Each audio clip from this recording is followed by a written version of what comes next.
നമസ്കാരം. S4 വിസ്മയത്തിലേക്ക് വീണ്ടും സ്വാഗതം. നമുക്ക് ചുറ്റും നടക്കുന്ന കൊലപാതകങ്ങൾ നമ്മെ ഞെട്ടിപ്പിക്കുന്നു എന്നാണ് മാധ്യമങ്ങൾ നമ്മോട് പറയുന്നത്.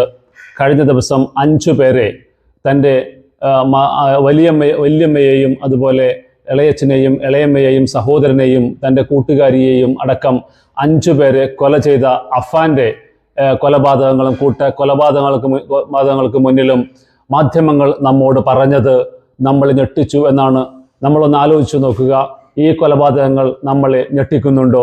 ഞാൻ മനസ്സിലാക്കുന്നത് ഒരിക്കലും ഇപ്പോൾ നടക്കുന്ന കൊലപാതകങ്ങൾ നമ്മൾ ആരെയും ഞെട്ടിക്കുന്നില്ല. കാരണം ഓരോ ദിവസവും ഇതുപോലെയുള്ള കൊലകളുടെ വാർത്തകളാണ് മാധ്യമങ്ങൾ റിപ്പോർട്ട് ചെയ്തുകൊണ്ടിരിക്കുന്നത്. പക്ഷേ ഞെട്ടിക്കുന്നു എന്നതിനു പകരം നമ്മുടെയൊക്കെ മനസ്സിലേക്ക് ഒരു ഭയത്തിൻ്റെ വികാരം കടന്നു വരുന്നത് എന്നത് ഒരു യാഥാർത്ഥ്യമല്ലേ? നമ്മളൊന്ന് സ്വയം ആലോചിച്ചു നോക്കുക. കാരണം ഈ കൊലപാതകങ്ങൾ കാണുമ്പോൾ നമ്മൾ പലരും ചിന്തിക്കുന്നത് മരണം നമുക്കടുത്ത് എവിടെയോ ഒളിഞ്ഞിരിക്കുന്നു എന്ന യാഥാർത്ഥ്യമാണ് നമ്മൾ തിരിച്ചറിയുന്നത്. എവിടെയൊക്കെയോ ആണ് നമ്മുടെ തൊട്ടടുത്ത് മരണം ഇരിക്കുന്നു എന്ന് പറയുമ്പോൾ അത് എവിടെ നിന്നാണ് നമ്മുടെ മുന്നിലേക്ക് ചാടി വീഴുന്നത് എന്ന് മാത്രമാണ് നമുക്ക് മനസ്സിലാക്കാൻ കഴിയാതെ പോകുന്നത്. അത്തരം ഒരു അതീവ ഗുരുതരമായ ഒരവസ്ഥയിലാണ് നമ്മുടെ നാട് കടന്നു പോകുന്നത് എന്നത് ഗൗരവപൂർവം നമ്മൾ ചിന്തിച്ചു കൊണ്ടിരിക്കുന്നു. അതാണ് നമ്മളെ ഭയപ്പെടുത്തുന്നത്. അതാണ് ഞാൻ പറഞ്ഞത്, നമ്മളെ അത്ഭുതപ്പെടുത്തുന്നില്ല, അല്ലെങ്കിൽ നമുക്ക് ഞെട്ടലുണ്ടാകുന്നില്ല. പകരം നമ്മുടെ മനസ്സിലേക്ക് ഭയം വാരി വിതറിക്കൊണ്ടാണ് ഈ സംഭവങ്ങൾ നമ്മുടെ ഓരോ സംഭവങ്ങളും നമ്മുടെ മുന്നിലൂടെ കടന്നു പോകുന്നത് എന്ന് നാം തിരിച്ചറിയുന്നു. എന്തുകൊണ്ടാണ് നമ്മുടെ കൗമാരങ്ങൾ ഇങ്ങനെ വഴിതെറ്റിപ്പോകുന്നത്, അല്ലെങ്കിൽ നമ്മുടെ ചുറ്റുപാടും ഇങ്ങനെ സംഭവിക്കുന്നത്? അയൽവാസിയായ 2 പേരെ കൊന്ന ചെന്താമര നമ്മുടെ മുന്നിൽ നിൽക്കുന്നു. പറവൂരിൽ തൻ്റെ അയൽവാസികളെ കൊല ചെയ്ത മറ്റൊരു യുവാവ് നമ്മുടെ മുന്നിൽ നിൽക്കുന്നു. അങ്ങനെ ഓരോ ദിവസവും നമ്മുടെ മുന്നിലേക്ക് കടന്നു വരുന്ന വാർത്തകൾ ഒരിക്കലും ആശാവഹമല്ല എന്ന് തിരിച്ചറിയുമ്പോഴാണ് നമ്മെ സംബന്ധിച്ച് ഇത്തരം സംഗതികൾ അത്ഭുതങ്ങൾക്ക് പകരമായി നമ്മുടെ മനസ്സിൽ ഭയം വാരി വിതറുന്നത്. നമ്മൾ തിരിച്ചറിയേണ്ട കാര്യം, മാധ്യമങ്ങളും ഇതുമായി ചർച്ച ചെയ്യുന്നവരും പുരോഗമനവാദികളും അല്ലെങ്കിൽ ചിന്തിക്കുന്ന മനുഷ്യനും പറയുന്നത് പ്രധാനമായും നമ്മുടെ തലമുറ ലഹരിക്ക് അടിമപ്പെട്ടിരിക്കുന്നു എന്നത് ഏറെ ചിന്തിക്കേണ്ടതും അതുപോലെ തന്നെ ചർച്ച ചെയ്യേണ്ടതുമായ വിഷയമാണ്. നമുക്ക് ചുറ്റുപാടും ലഹരിയുടെ വ്യാപനം ഉണ്ടായിരിക്കുന്നു. തൻ്റെ സഹോദരങ്ങളെ കണ്ടാൽ പോലും തിരിച്ചറിയാൻ കഴിയാത്ത വിധം, അല്ലെങ്കിൽ തൻ്റെ മാതാപിതാക്കളെ കണ്ടാൽ തിരിച്ചറിയാൻ കഴിയാത്ത വിധം ഈ മനുഷ്യൻ ക്രൂരനായി മാറിക്കൊണ്ടിരിക്കുന്നു എന്ന വസ്തുതയിൽ ലഹരിക്ക് വളരെ പ്രധാനമായ പങ്കുണ്ട് എന്നത് നാം തിരിച്ചറിഞ്ഞിട്ടും എന്തുകൊണ്ടാണ് നമ്മുടെ സർക്കാരുകളും നമ്മുടെ സംവിധാനങ്ങളും നിയമപാലകരും എന്തുകൊണ്ടാണ് ഗൗരവപൂർവ്വം ഇക്കാര്യത്തിൽ നടപടിയുമായി മുന്നോട്ട് പോകാത്തത്? ഇവിടെ നമ്മുടെ വിമാനത്താവളങ്ങൾ വഴി കടന്നു വരുന്ന കോടികൾ വില മതിക്കുന്ന മയക്കുമരുന്നുകൾ പിടിച്ചു എന്ന വാർത്തകൾ നമ്മളിങ്ങനെ വായിച്ചു കൊണ്ടിരിക്കുന്നുണ്ട്.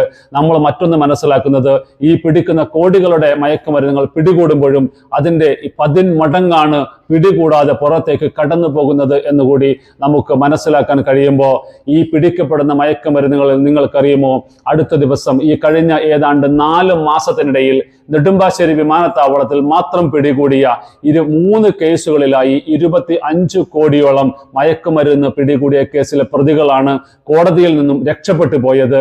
കാരണം ഇവരുടെ ബാഗേജിൽ നിന്നാണ് ഇത് കണ്ടെത്തിയത് എന്ന് പ്രോസിക്യൂഷന് കൃത്യമായി തെളിയിക്കാൻ കഴിയാതെ വന്നിരിക്കുന്നു.